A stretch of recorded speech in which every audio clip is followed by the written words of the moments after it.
Bapak, Ibu, saudara-saudariku yang terkasih dalam Tuhan kita Yesus Kristus, salam jumpa kembali, salam sejahtera untuk kita semua. Rahmat Tuhan kita Yesus Kristus, cinta kasih Allah dan persekutuan Roh Kudus senantiasa beserta kita, sekarang dan selama-lamanya.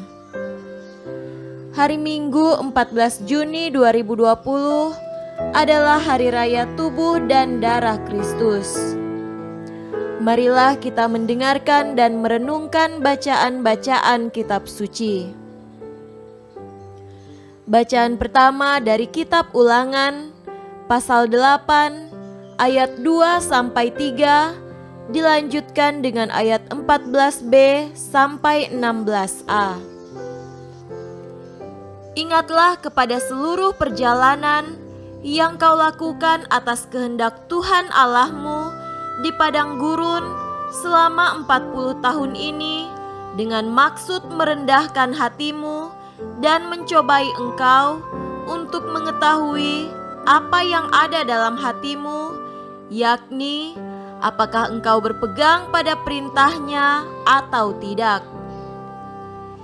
Jadi ia merendahkan hatimu, membiarkan engkau lapar, dan memberi engkau makan mana yang tidak kau kenal dan yang juga tidak dikenal oleh nenek moyangmu, untuk membuat engkau mengerti bahwa manusia hidup bukan dari roti saja, tetapi manusia hidup dari segala yang diucapkan Tuhan. Allahmu yang membawa engkau keluar dari tanah Mesir, dari rumah perbudakan, dan yang memimpin engkau melalui padang gurun yang besar dan dahsyat itu, dengan ular-ular yang ganas, serta kalajengkingnya dan tanahnya yang gersang, yang tidak ada air. Dia yang membuat air keluar bagimu dari gunung batu yang keras, dan yang di padang gurun memberi engkau makan mana yang tidak dikenal oleh nenek moyangmu. Demikianlah sabda Tuhan. Syukur kepada Allah. Bacaan kedua dari surat pertama Rasul Paulus kepada jemaat di Korintus, pasal 10 ayat 16-17. Bukankah cawan pengucapan syukur yang atasnya kita ucapkan syukur adalah persekutuan dengan darah Kristus? Bukankah roti yang kita pecah-pecahkan adalah persekutuan dengan tubuh Kristus?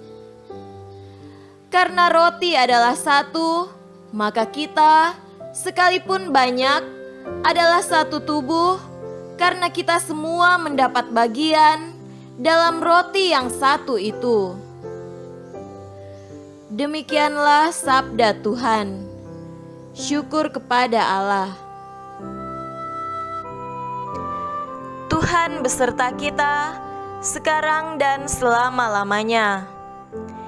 Inilah Injil Yesus Kristus menurut Yohanes. Dimuliakanlah Tuhan.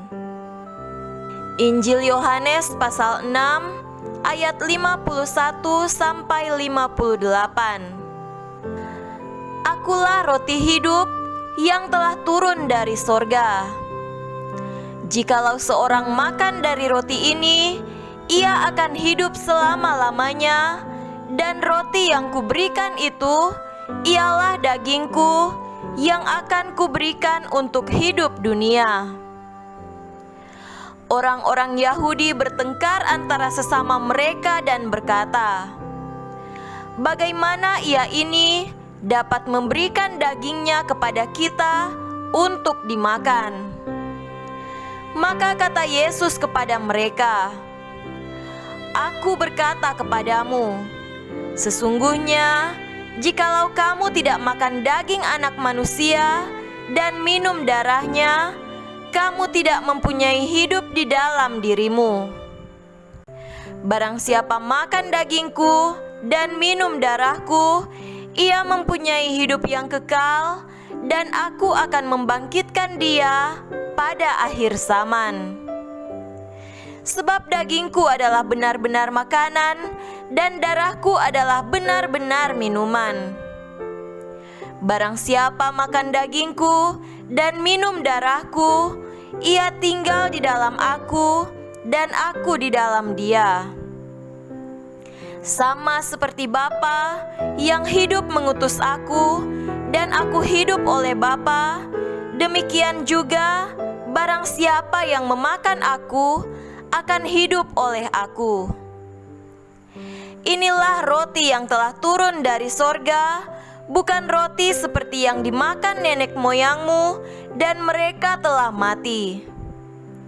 Barang siapa makan roti ini, ia akan hidup selama-lamanya. Demikianlah Injil Tuhan. Terpujilah Kristus. Saudara-saudariku yang terkasih dalam Tuhan kita Yesus Kristus, tema renungan hari ini adalah kesatuan dengan Kristus dan gerejanya. Pada hari ini kita merayakan Hari Raya Tubuh dan Darah Kristus.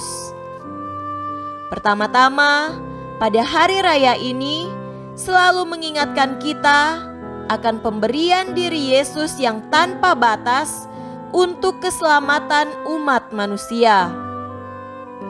Yesus berkata, "Ambillah, makanlah, inilah tubuhku." Artinya adalah membagi-bagi kehidupan, memberi makanan, memberi kehidupan, memberi berkat, merawat kehidupan, memperjuangkan hak-hak kemanusiaan mereka yang ditindas, diabaikan, memperjuangkan martabat orang yang direndahkan, menghalangi perendahan martabat dan kehidupan manusia seperti penyelewengan penindasan, jual beli manusia, tindak kekerasan rumah tangga, dan penindasan sosial.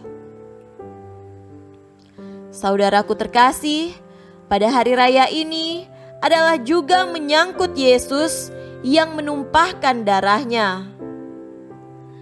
Kita tidak bisa memperjuangkan hal di atas itu kalau kita tidak mampu untuk berkorban, mengucurkan darah, keringat, suar lelah, kerja keras, perjuangan tak kunjung henti, keberanian untuk menyuarakan kebenaran, menantang bahaya, tantangan yang keras dan beresiko.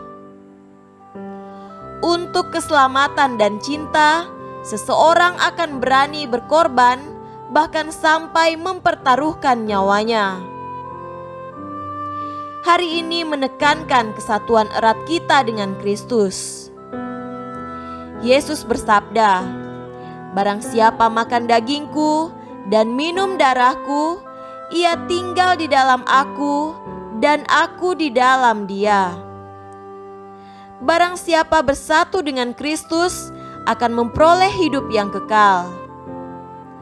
Yesus bersabda, "Barang siapa makan dagingku dan minum darahku, ia mempunyai hidup yang kekal, dan aku akan membangkitkan dia pada akhir zaman." Memakan tubuh Kristus dan meminum darahnya tentu tidak mempunyai arti sebagaimana yang ditulis, tetapi mau mengungkapkan kesatuan teramat erat dengan Kristus sebagai kesatuan dalam jiwa dan semangat dengan cinta akan Kristus, menyantap tubuh dan darahnya dalam Ekaristi. Kita bersatu dengan Kristus di dalam hati kita, pikiran kita, perasaan, dan seluruh kemanusiaan kita, dan menerapkannya di dalam hidup konkret, alam roh, dan juga kebenaran. Saudara-saudariku yang terkasih dalam Tuhan kita Yesus Kristus, selanjutnya hari raya ini juga menekankan kesatuan kita dengan tubuh Kristus, yakni gereja. Surat Paulus kepada jemaat di Korintus dengan tegas mengungkapkan hal itu. Bukankah cawan pengucapan syukur yang atasnya kita ucapkan syukur adalah persekutuan dengan darah Kristus? Bukankah roti yang kita pecah-pecahkan adalah persekutuan dengan tubuh Kristus? Karena roti adalah satu, maka kita, sekalipun banyak, adalah satu tubuh, karena kita semua mendapat bagian dalam roti yang satu itu. Keterikatan dan kesatuan dengan gereja adalah unsur penting untuk menjamin kesatuan dan keterikatan dengan Kristus. Sebaliknya, kesatuan dan keterikatan dengan Kristus semestinya tetap menjamin keterikatan dan kesatuan dengan gereja. Semoga demikian. Amin.